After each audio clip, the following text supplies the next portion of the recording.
നിഹോ guys. നമ്മളിതേ വൈകുന്നേരം ആയപ്പോൾ ഒന്ന് നടക്കാൻ ഇറങ്ങി. വെറുതെ ഇറങ്ങിയതല്ല, ഇവിടെ നിന്നൊരു പാക്കേജ് കളക്ട് ചെയ്യാൻ വന്നതാണ്. അപ്പോൾ ഇവിടെ വന്നപ്പോഴാണ് അപ്പാപ്പൻ കടയടച്ച് വീട്ടിൽ പോയി. അപ്പോൾ പിന്നെ എന്തായാലും വന്നതല്ലേ എന്നോർത്ത് ഈ ഫുഡിൻ്റെ സ്ട്രീറ്റിൽ കൂടെ നടന്നത്. അപ്പോഴാണ് നമുക്കിത് ഈ കട കണ്ടത്. ഒരു ലോഡ് സാധനം ഈ കടയിൽ ഉള്ളതുകൊണ്ട് തന്നെ നമ്മൾ എന്ത് വാങ്ങുമെന്ന് ആലോചിച്ച് വന്നപ്പോഴാണ് ഇത് കണ്ടത്. ഭാഷയറിയത്തോട്ട് കൈ ചൂണ്ടി കാണിച്ചു. അപ്പാപ്പനതൊരു കവറിലാക്കി തന്നു. ഞങ്ങളതെടുത്തു, കഴിച്ചു നോക്കി. നാട്ടിലത്തെ റസ്കിനെ പോലെ തന്നെയുള്ള വേറൊരു സാധനം, കുറച്ച് ടേസ്റ്റ് വ്യത്യാസമുണ്ട്. അത് കഴിഞ്ഞ് പിന്നെ നമ്മൾ ഈ കടയിൽ വന്നു. ഡിന്നർ കഴിക്കാനായിട്ട് നമ്മൾ മെനു നോക്കിക്കൊണ്ടിരിക്കുക.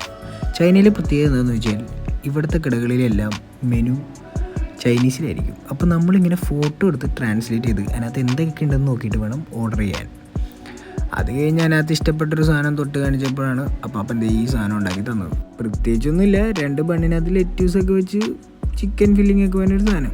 അപ്പം അതായത് ഇതാണ് നമ്മുടെ ഐറ്റം. അപ്പോൾ ഇത് കഴിക്കാൻ കുറച്ച് ടൊമാറ്റോ സോസ് കിട്ടുമെന്നറിയാൻ അമ്മാവൻ്റെ അടുത്ത് ചോദിച്ചപ്പോൾ പറയാം, മോനി ഇവിടെ പാക്കറ്റിലില്ല മോനി, നിനക്ക് വേണമെങ്കിൽ ഒരു 50 കവറിൽ നിറച്ച് തരാമെന്ന് പറഞ്ഞു ഒരു കവർ നിറച്ച സാധനം തന്നു. ഒരു പൂ ചോദിച്ച ഒരു പൂന്തോട്ടം തന്നെ അവരാണ് ചൈനക്കാർ.